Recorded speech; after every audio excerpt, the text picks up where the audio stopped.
Let's talk about the shape of the Earth and the tilt of the Earth. So the Earth is not a perfect sphere. So if we look at the North Pole here and the South Pole, halfway between the North Pole and the South Pole is the equator. And we can measure the circumference of the Earth along the equator. We can also measure the circumference of the Earth through the North Pole and through the South Pole. And it turns out if we measure both of those circumferences, the circumference around the equator is going to be just a little bit bigger by about 42 miles than it would be if we measured the circumference of the Earth from the North Pole around through the South Pole. This is because of the spin of the Earth. So the Earth is spinning on its axis through the North Pole and South Pole, and this is bulging everything out in the middle a bit here, as we see with kind of this pink area here. This is due to centripetal force. It's just like a ice skater spinning around. They get pulled out to the sides, and that's what accounts for this bulge. So the Earth is not a perfect circle in cross-section. As we look at it here, it's in fact something called an ellipse. So an ellipse has two different axes. With a circle, we could just measure one of the axes and it would always be the same. Here we get two different ones.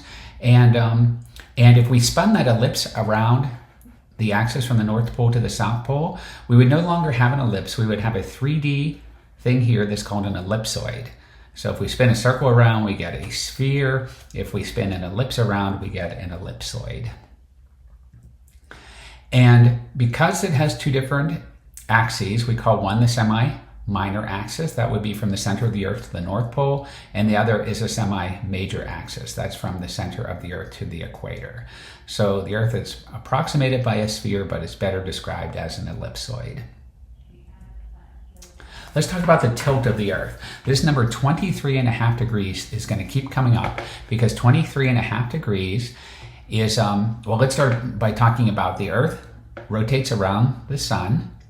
The Earth, the Earth revolves around the sun. That revolution takes 1 year, approximately. And it happens along a line that doesn't change, this yellow line shown here.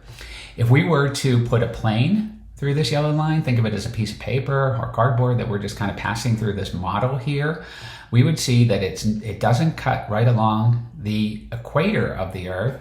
It's tilted at about a 23.5 degrees angle from the equator. And so this tilt of the Earth is constant. It always stays the same, and it's how the Earth revolves around the sun as it's rotating on its axis. So this 23.5 degrees means that this yellow line is always the same here. It's always pointing up to some point in the sky.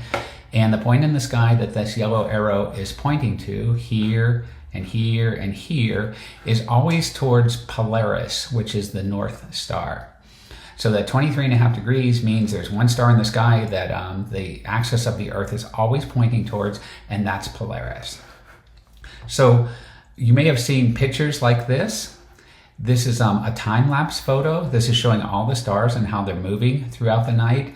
And the one point in the middle there, which is not creating a line, but is staying at a point, that would be the North Star or Polaris. And actually, this is one way that navigators, people who were trying to figure out where they were, could get an idea of what latitude they were at. They would take this instrument and they would see how many degrees off the horizon this was. If they were standing at the North Pole, and of course they wouldn't be navigating right there, but if they could stand right at the North Pole, the North Star would be directly above them. And if they were at the equator, it would be on the horizon. It would be on the horizon and just barely visible to them.